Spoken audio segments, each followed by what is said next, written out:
Welcome to Abhishek GS centre. आप सभी को इस YouTube चैनल में स्वागत है।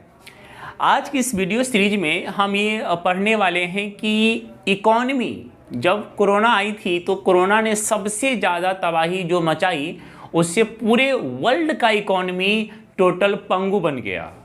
और आज चूँकि कोरोना धीरे धीरे ख़त्म हो रही है, लोग वैक्सीनेटेड हो रहे हैं, लोग बाहर निकल रहे हैं, लॉकडाउन ख़त्म हो चुकी है, स्कूल सब खुलने ही बाद खुल रहे हैं, तो एक ऐसी खबर आई है कि इंडिया का इकॉनमी रिवाइव कर रहा है। और रिवाइव कर ही नहीं रहा है, रिवाइव वर्ल्ड में सबसे फास्टेस्ट, दुनिया में सबसे तेज गति से बढ़ने वाली अर्थव्यवस्था इंडिया है।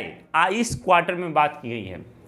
तो हम इस वीडियो में समझने वाले हैं कि ये ग्रोथ रेट कैसे निकलती है, क्या होता है क्वार्टर, क्या होता है जीडीपी, कैसे ये फाइंड करते हैं, जीडीपी बढ़ने से क्या होता है, घटने से क्या होता है। इसलिए आप इस वीडियो को एंड तक देखिएगा, कुछ न कुछ जानकारी आपको जरूर मिलेगी। देखिए, पहली खबर यही है कि कल एक न्यूज आई कि हमारे जो इकॉनमी है वो इकॉनमी क्या हुआ है, 21% से इंक्रीज किया है इस क्वार्टर में। इस क्वार्टर में कब? 2021-22। देखिए 2021-22 इसलिए चूंकि 21 से 22 की इकॉनमी बता रही है, जब 22 खत्म हो जाएगी तो हम 22 और 23 की इकॉनमी बताएंगे।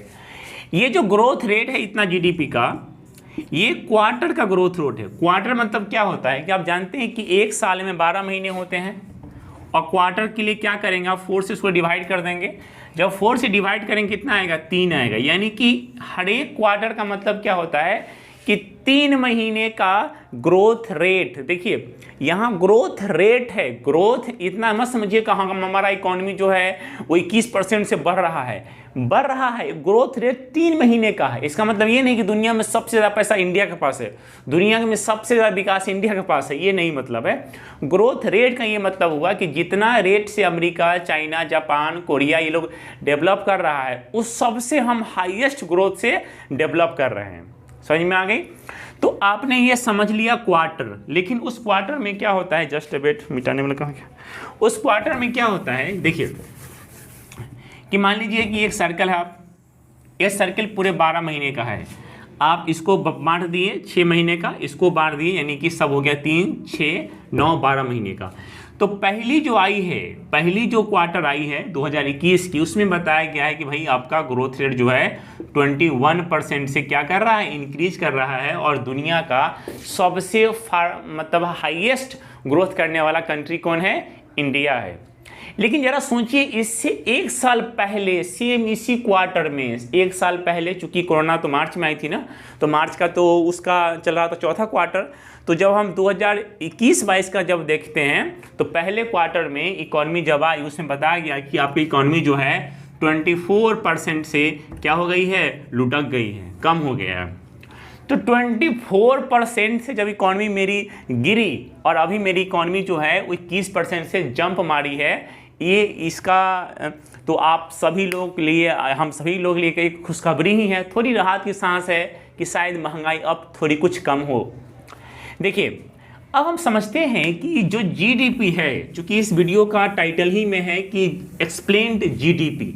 जीडीपी क्या है, देखिए जीडीपी, जीडीपी, जीडी का मतलब क्या होता है, ग्रॉस डोमेस्टिक प्रोडक्ट। देखिए ग्रॉस डोमेस्टिक प्रोडक्ट, इसका हिंदी होता है सकल घरेलू उत्पाद। हिंदी क्या होता है, सकल घरेलू उत्पाद। कभी भी आप जीडीपी को जब सोचते हैं और सुनते हैं और मेजर करते हैं तो 3 बात आपको पता होना चाहिए। पहली बात क्या कि जीडीपी सर किसी एक साल की होती है। तो आपने क्या देखा कि वहाँ पे कोई एक पार्टिकुलर ईयर रहेगी। दूसरा क्या होता है कि सर जीडीपी निकालने के लिए कोई एक बाउंड्री चाहिए, मतलब कि एक बाउंड्री भी चाहिए। बाउंड्री मतलब जैसे कि देश है, इंडिया है, तो इंडिया की बाउंड्री होती है, बाउंड्री चाहिए। और तीसरी बात क्या होती है कि टोटल गुड्स और सर्विस, मतलब कि टोटल सामान जितना हम बनाते हैं और बेचते हैं और जितना फैसिलिटी हम लोगों को प्रोवाइड करते हैं, इस तीनों को मिलाएंगे तो बनता है जीडीपी। यानी कि इसमें क्या सीखा कि एक साल में जितना गुड्स एंड सर्विस आपने बनाया, आपने मतलब कोई कंट्री ने बनाया है विद इन अ बाउंड्री, उसको कहते हैं हम जीडीपी। क्या कहते हैं? GDP। चलिए थोड़ा आसानी से समझने की और प्रयास करते हैं। देखिए मान लीजिए कि इंडिया का मैप है ये, जस्ट उतना अच्छा तो नहीं बनेगा पर आप कोशिश समझने का पूरा प्रयास करेंगे आप कि इंडिया का मैप है ये इंडिया का मैप बनाइए। मान लीजिए इंडिया का मैप है ये, एक मिनट, इंडिया का मैप मान लीजिए, इंडिया का मैप है ये।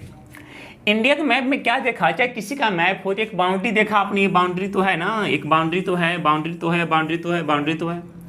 तो एक बाउंड्री के अंदर एक साल में जितना गुड्स और सर्विस आप प्रोड्यूस करेंगे उसका जितना वैल्यू होगा उसको बोलते हैं GDP ग्रोथ।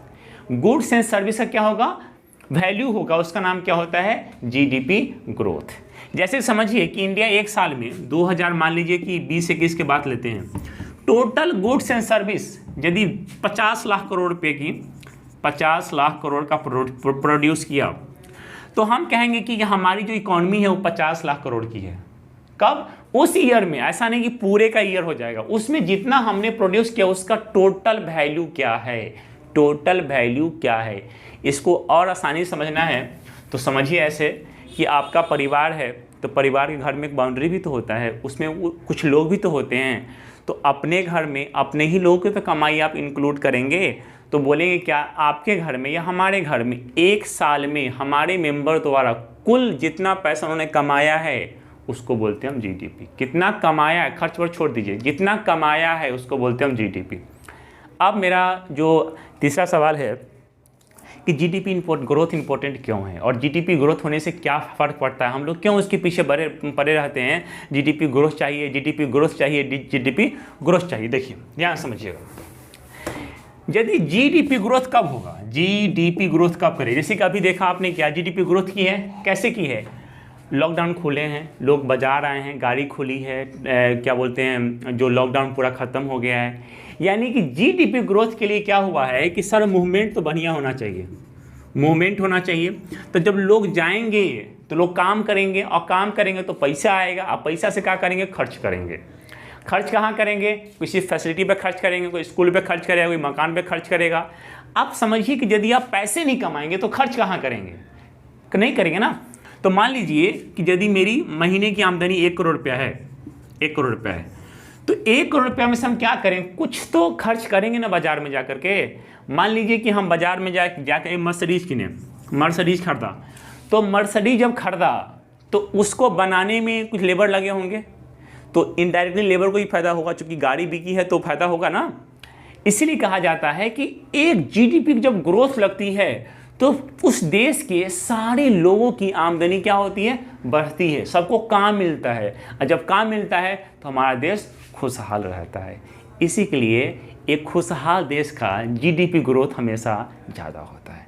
तो ये हम सभी की भी एक जिम्मेवारी है कि अपने अपने स्तर से अपने देश के लिए कुछ ऐसा काम करते रहें जिससे कि हमारी GDP ग्रोथ बढ़ती रहे। और हमारी तो है ही, पर इसमें सबसे ज़्यादा योगदान प्ले करती है गवर्नमेंट, सरकार करती है। इसी के लिए हम सरकार को भी, अपने देश में आने वाले जनरेशन को भी ये उम्मीद करते हैं कि आने वाले दिन में हमारा इकॉनमी दुनिया का तो अभी फास्टेस्ट ग्रो है ही और बना रहे, और दुनिया में एक दिन टॉप 5 में एटलीस्ट हमारी इकॉनमी आ जाए, जो कि आने ही वाली थी पर कोरोना ने उसको पूरी तरह से बर्बाद कर दिया। टॉप 5 में आना कोई बड़ी बात नहीं है हमारे यहाँ। क्योंकि एक और बात जान लीजिए कि हमारी इकॉनमी की वैल्यू क्या है। हम बोलते हैं ना कि हमारी वैल्यू कितनी है इकॉनमी की, हमारी इकॉनमी की वैल्यू कितनी है। समझिए, मान लीजिए कि अमेरिका यदि 1 साल की उसकी वैल्यू है, पूरा टोटल समझिए, अमेरिका की पूरी पैसा यदि है 21,000 रुपया, तो चाइना की है 11,000 रुपया। समझ रहे हैं ना, इतना डिफरेंस अभी भी है। तो अमेरिका अभी भी सबसे हाईएस्ट इकॉनमी वाला देश बना हुआ है, लेकिन ऐसा कहा जाता है कि 2050 आते आते चाइना क्या करेगा, अमेरिका को पीछे कर देगा। चाइना हो गया, अमेरिका हो गया, और सारे देश हैं। और जो देश हम पे 200 साल तक राज किया था, जिसका नाम क्या, ब्रिटेन, इंग्लैंड, उसकी इकॉनमी तकरीबन 3,000 की है, मान लेते 3,000 की है। और हमारी इकॉनमी जो है लगभग 2.7 की है। यानी कि 2700 की इकॉनमी हमारी है।